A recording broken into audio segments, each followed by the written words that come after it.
So we're back once again documenting the changing face of our city. In this episode we've got a couple of old houses being demolished for a condo, the history of Bangkok's most uninfluential shopping mall, plus the corporatisation of Talad Noi and Bangkok's first ever nightclub. Welcome to Vanishing Bangkok, Part 7.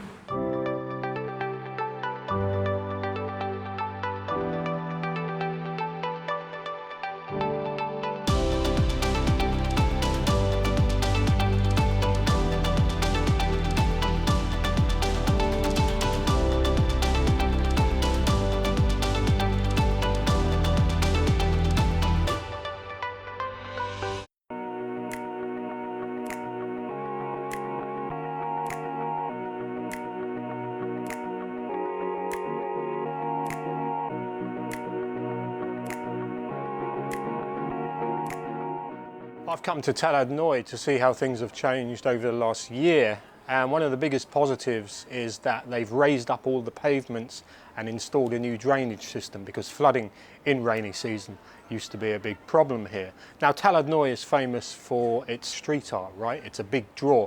People come here, take photos of it, pose in front of it, do selfies, all that kind of thing. But there's a couple of pieces of art that have popped up in the last year that I think leave a bit of a bad taste. You might think I'm a miserable old git and I'm old-fashioned, but one particular piece is on the outside of Mother Roaster coffee shop, and it's nothing more than a corporate advertising billboard. This exact same piece of art is in many shopping malls around the city. Okay, this has been hand painted, kudos to the artist, I hope they got paid, but I personally think this has no place in an area that is sold on its heritage and authenticity. Let me know what you think in the comments.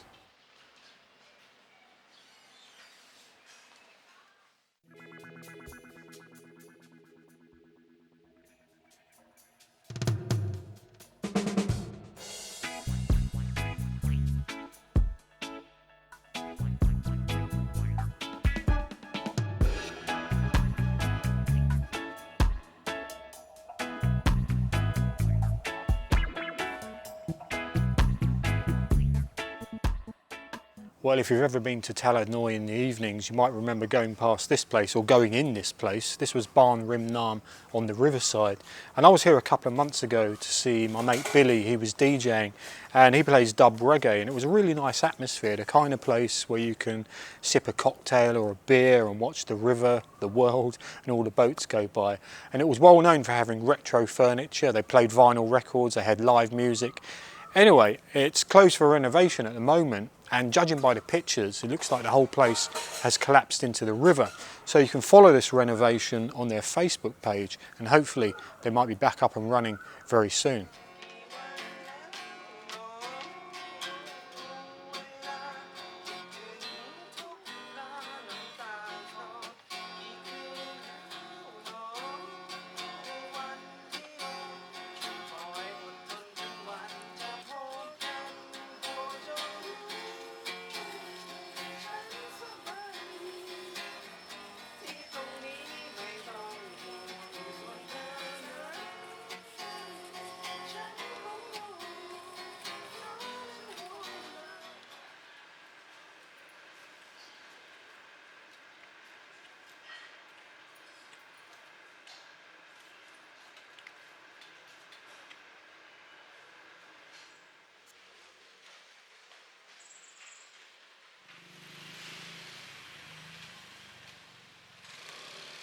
Well, I'm sure I'm not going to be the first person to moan that Talad Noi is getting commercialised bit by bit. It won't be long before there's a 7-Eleven, a Starbucks and a few weed shops right in the middle of it. Trust me, that is just around the corner.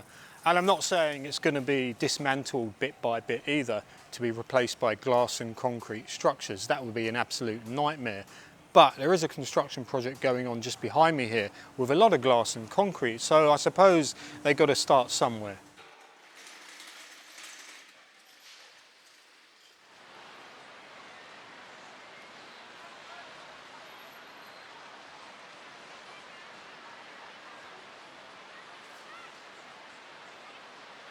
So recently there's been a bit of confusion about job fairs, and I must admit I was caught up in all this confusion as well, because this one here at Ramen 9, they announced their closure and that they were moving to a new site on Pahonyotin Road.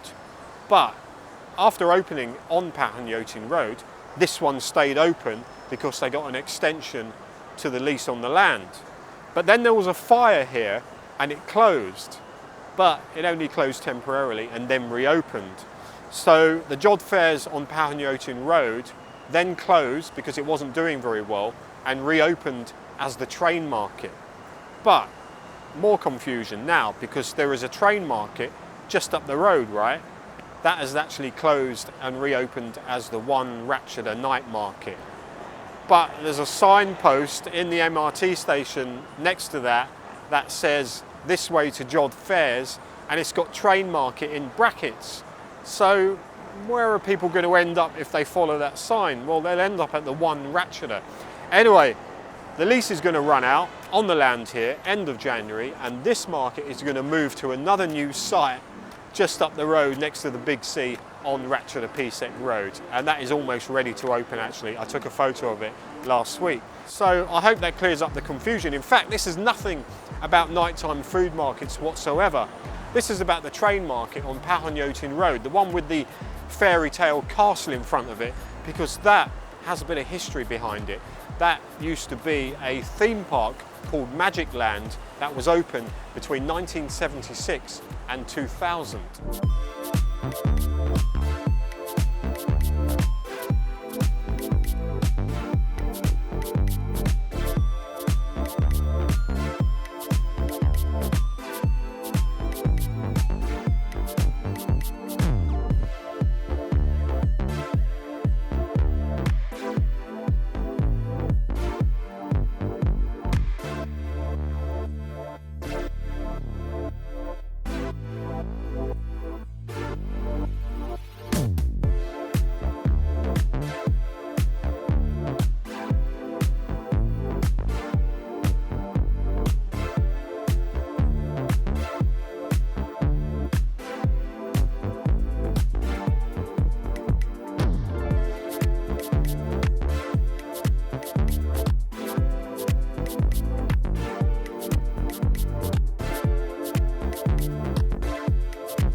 I thought I'd pop down to Saturn Road and check out the progress of the robot building.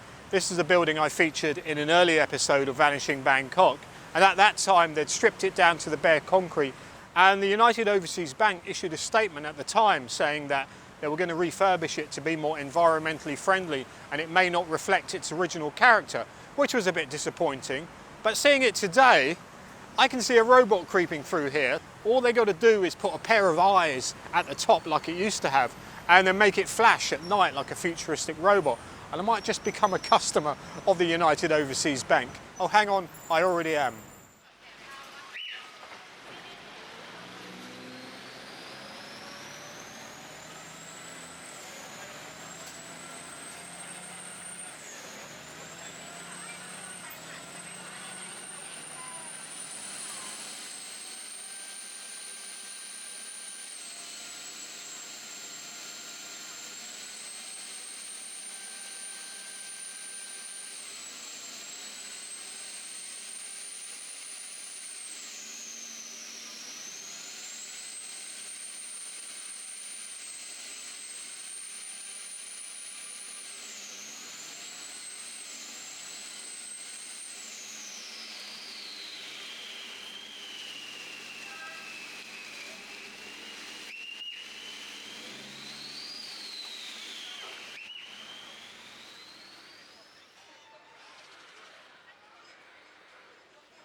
Tien Pier has been upgraded to a smart pier this year, which means there's a lot more space around here and it's not wobbly anymore.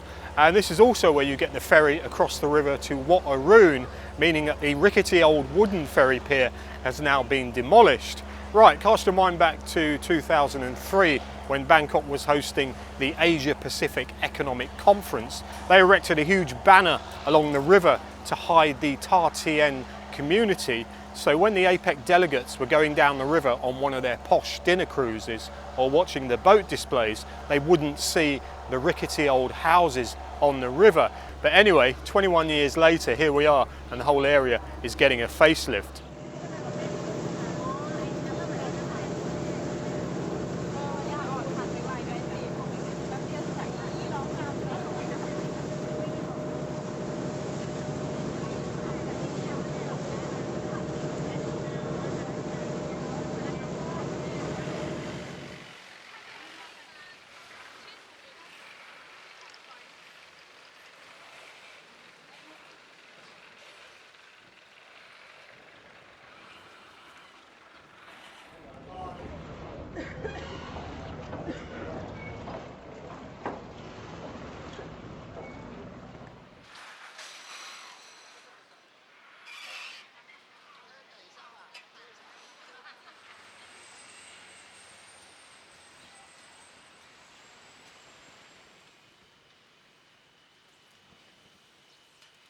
Ta Tien Port was also a main hub for passenger boats going up and down the river, as well as to places like Ayutthaya, Nakhon Sawan, Suphanburi, Bangkok and Chonburi. The services were scaled down during World War II, and the last boat services were discontinued in the 1970s.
So Tien Market dates back to the 17th century when it was a trading centre for agricultural produce. It soon grew into Thailand's biggest wholesale and retail market. The location, of course, was ideal for transportation of goods up and down the river and along the canals.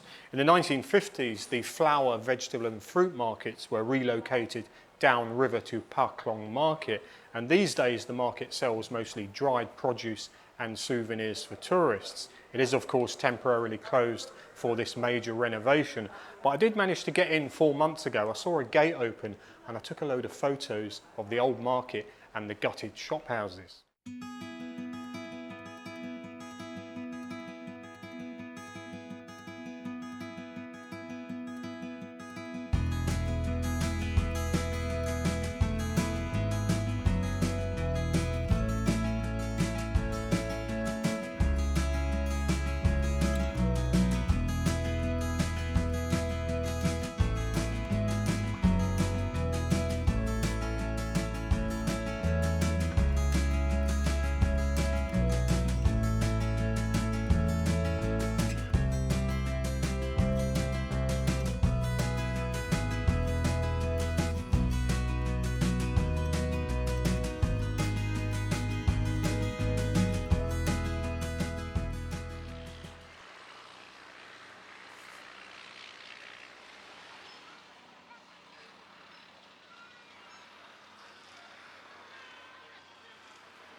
Last year I was wondering how long Hollywood Street had left before the wrecking ball would come and raze it to the ground to make way for something new.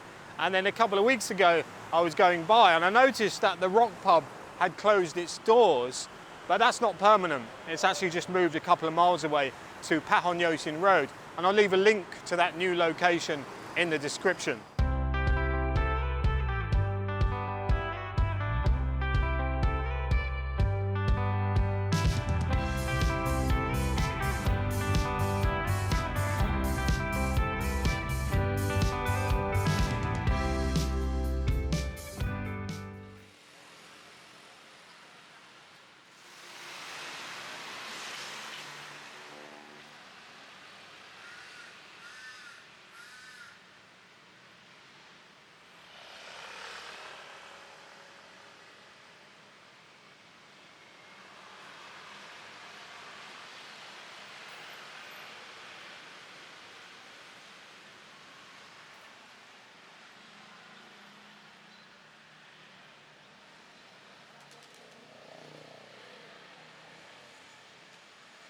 So we're in the middle of the old town. This is Rajadamnern Road, and all the old government buildings along here that were built in 1932 are undergoing serious renovation, so they're going to be turned into something quite special.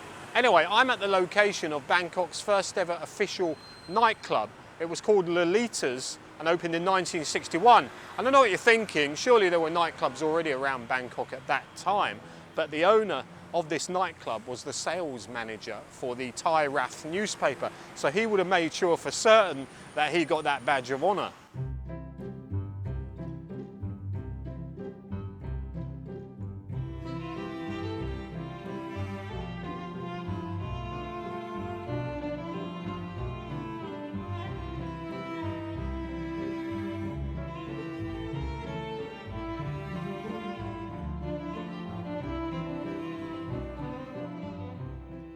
So Lolita's was incredibly high-end. You had the best bands, the best singers, the best performers money could buy.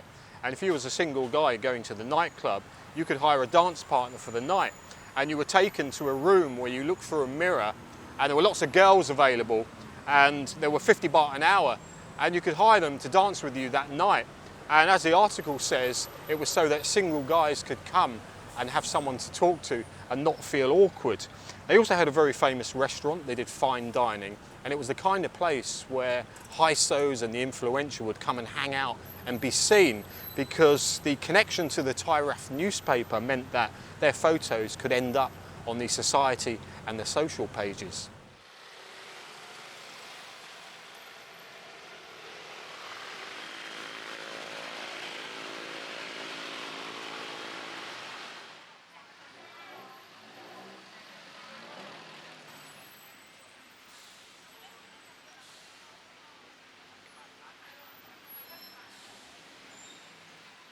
So we're in Chinatown, and this is an area where there are bits of it here and there disappearing every now and again, and I'm going to show you two locations. But we're in a part of the city that has laws on redevelopment, so if you demolish something and then rebuild, that new building has to fit in with the surrounding area. One good example of that is the MRT station here at Wat Sawettachat. When they demolished a couple of rows of shop houses for the station buildings, when they rebuilt, it had to blend in, and I think they've done a pretty good job of that.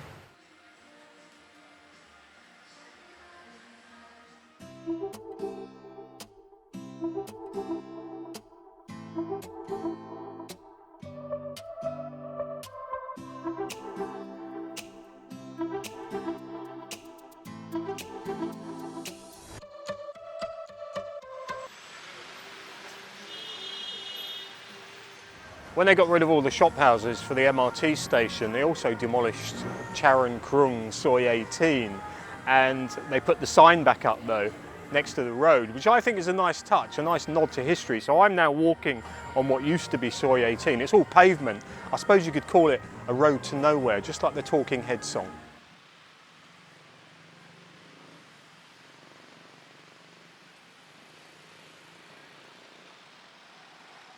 Locals used to call this building the slum in the sky, and you can see why. It's a pretty run-down block of old apartments built circa early 80s, and it's on the verge of demolition right now. There are people clearing out old furniture and chucking it out on the street. But before they built the MRT station here at Wat Sawettachat, there were shop houses hiding this old building. So maybe they've had complaints from locals or tourists saying it's an eyesore, and I'm pretty sure you'll agree with me when I say good riddance.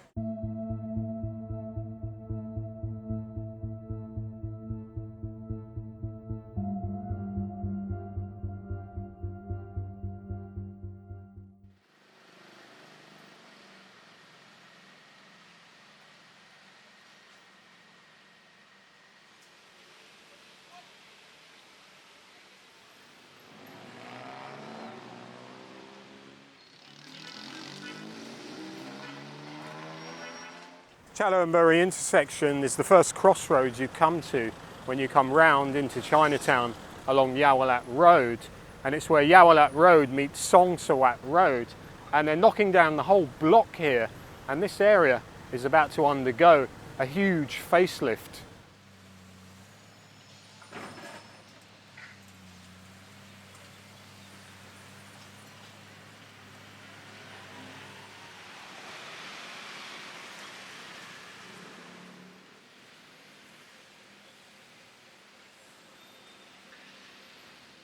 Well, there's some serious demolition being going on here at Chaloem Buri intersection. They're flattening the whole block, and I have popped in at various stages of the demolition and taken photos and shot video and even explored some of the old shop houses, so I'll show you that in just a moment. But this is significant because not only is it prime real estate in Chinatown, it's also Crown property, which means when they rebuild, it'll have to be something culturally fitting for the area, attractive, interesting, very Chinese hopefully, and not just some generic shopping mall, because you know what these developers are like, who want to cash in.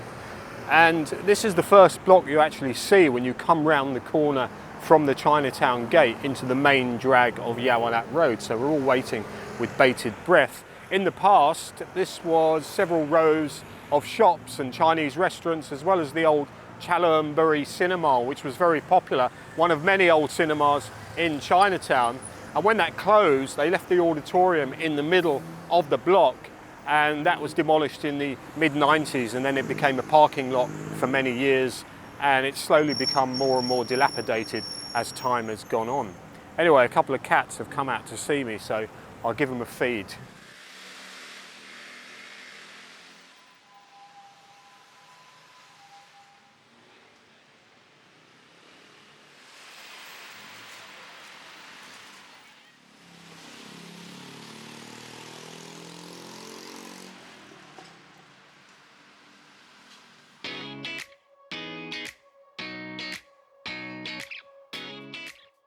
I'm at the Oriental Pier, and we're going to get the ferry across towards Iconsiam. This one costs 20 baht. I know there are cheaper ways to get across to Iconsiam. All the boats and the ferries that used to be free are now 6 or 10 baht, I believe. Anyway, this is a more scenic route.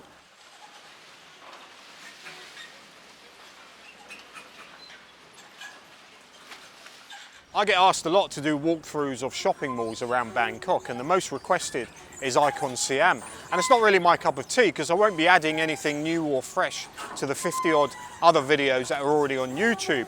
So here's a compromise. I will do a walkthrough of the history of Iconsiam. That is definitely more up my street.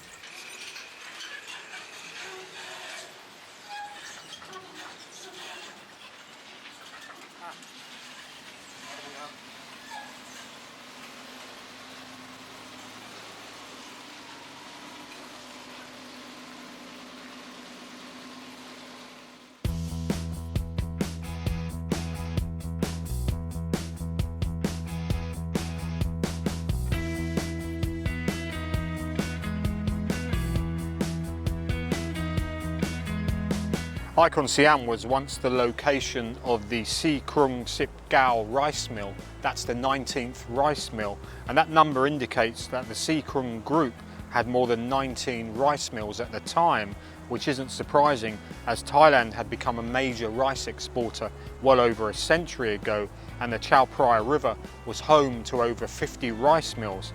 I could only find about 3 photos of the old rice mill, and one of them shows it painted in camouflage colours, and that was so it didn't get bombed by Allied forces during World War II. I also found this very quick video clip.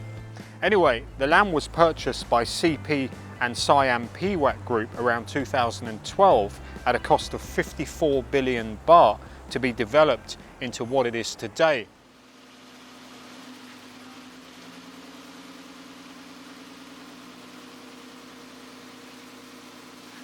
So the Oriental Ferry gets you across to here. This is Wat Sawettachat Pier, and I think this is a more low-key and more scenic route to Iconsiam because you cut through the alleyway, you get a glimpse of local life, and it brings you out onto Chaloem Buri Soi 9 opposite Wat Sawettachat, and then Iconsiam is on the right just ahead of you.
So just down here you can see the old entrance to the Pepsi distribution plant that used to be on the river, and you couldn't miss it if you looked across from Saturn because you'd see a big crane and the big Pepsi sign, and it wasn't unusual in the old days to see boats going up and down the river carrying thousands of Pepsi bottles, and the ferry pier that goes across from there to Saturn used to be called the Pepsi Ferry, and the first time I went on that ferry it was just 2 baht.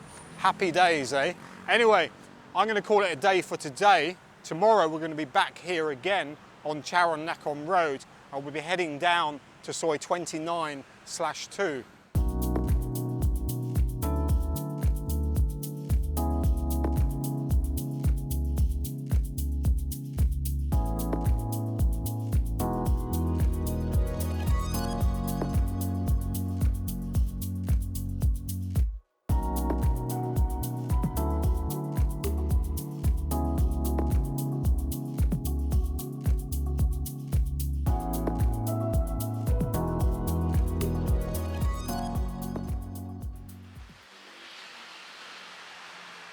Chaloem Buri Soi 29/2 is a street about to lose half of its natural light because there's a condo development being built down one side of it.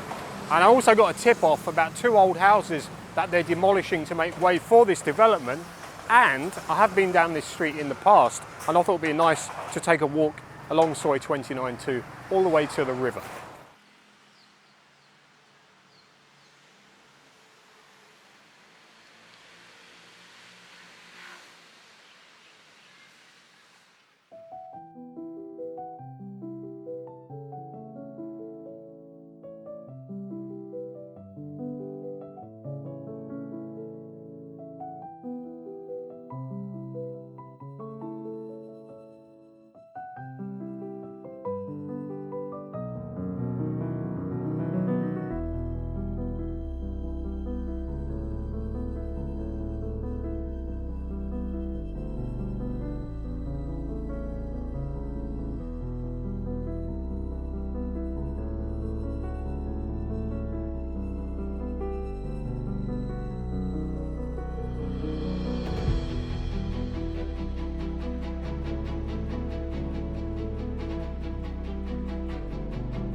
At the end of the Soi, there is a nice little spot here to sit for an hour, recharge your mind and watch the river, the world and the noisy cruise boats going by. I just heard one blasting out the YMCA and it took me back to my DJ days, so I got a bit nostalgic for a minute there.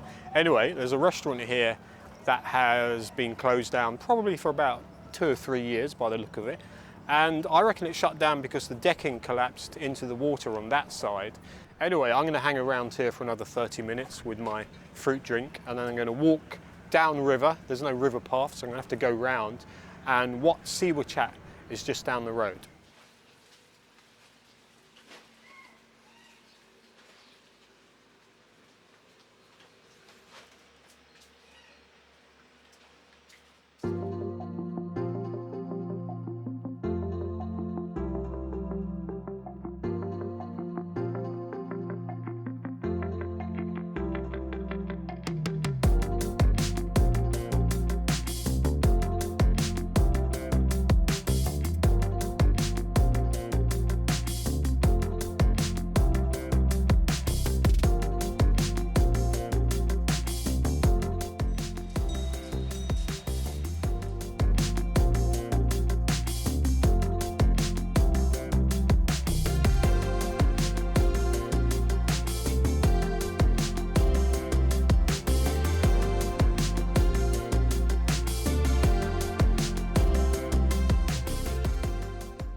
Well, don't be fooled by the sign on the street that says this way to Wat Sawettachat Pier, because this pier has been out of action for about 4 years now. Definitely no boats anymore, but it's still worth taking a walk through the peaceful grounds of Wat Sawettachat. There's a little neighbourhood and then you get here to the Riverside and you've got views of Asiatique in one direction, and then behind me you've got Saturn, you can see the State Tower and the Ghost Tower.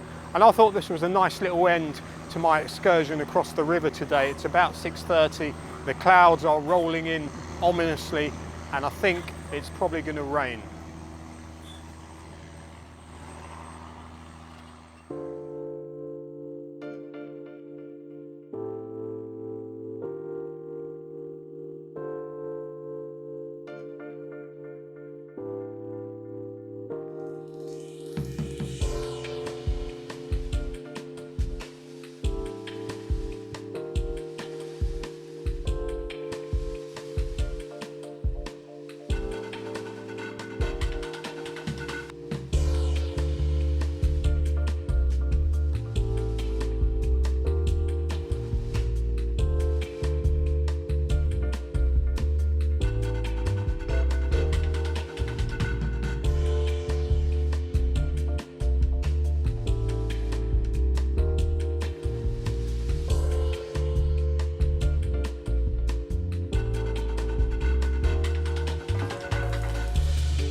Central Chidlom, which opened in 1973, is undergoing a facelift at the moment, and they're in the process of putting a big glass facade around the front of it, which I thought is a bit of a shame really, because the original granite exterior made it look quite unique, and now it's just going to look like any other shopping mall in the area.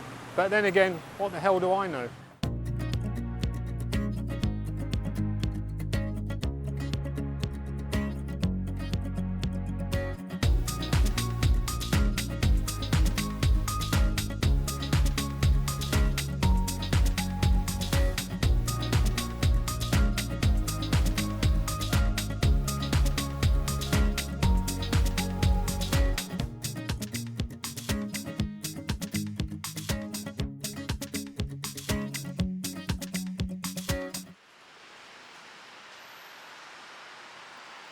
Well, that just about wraps up Vanishing Bangkok Part 7. I hope you found it interesting, exciting, heart-stopping even.